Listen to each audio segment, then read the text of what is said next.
mortis solum magnum.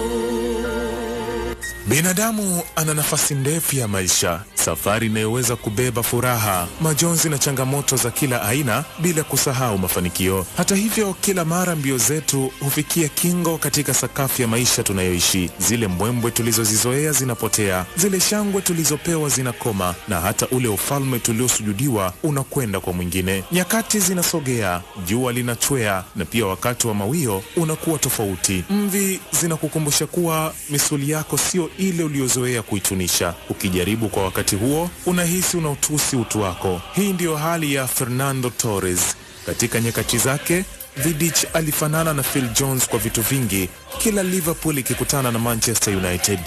Vidic aliishi kwa kupata kadi nyekundu 8 kwenye maisha yake ndani ya Manchester United, lakini 4 zilikuja dhidi ya Liverpool. Lakini miaka imesogea, nyakati hazipo na Fernando Torres tena kama zilivyowakimbia wengi. Kwa sasa, yeye ni mchezaji wa kawaida ambaye hawezi kuhitajika popote. Ni joka la kibisa kwa maneno ya watoto wa mtaani. Huyu Fernando Torres ambaye mashabiki kabla ya kumfahamu jina lake akiwa na klabu ya Atletico Madrid walifahamu miguu yake.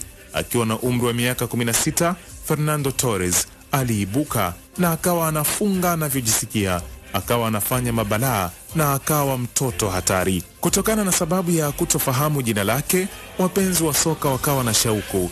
Ikabidi wampe jina la katoto au mtoto mdogo kwa lugha ya Kihispaniola, El Niño, jina ambalo liliendelea kushika mpaka alipokuwa nahodha katika umri wa miaka 19 tu. Wanaoshangaa ya Delight wafahamu tu kuwa Torres alishakuwa balaa katika umri huo. Inasemekana kila alivyokuwa anaendelea kukua, hakulipenda tena jina hili kwa sababu liliendelea kumwakilisha kama mtoto, wakati alishakuwa mwanaume ambaye alimtisha Peter Cech kila alipokutana na Chelsea. Torres ameisha akiamini kuwa maisha ni yenye kuvutia, maisha ni ya kipekee. Utakaa vipi wakati unabaki kuwa mmoja ya wachezaji walioipa heshima jezi namba 9?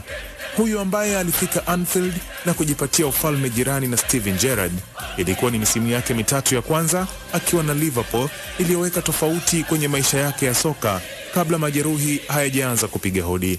Misimu ambayo wastani wake wa kufunga ilikuwa magoli 0.84 kwa dakika 90.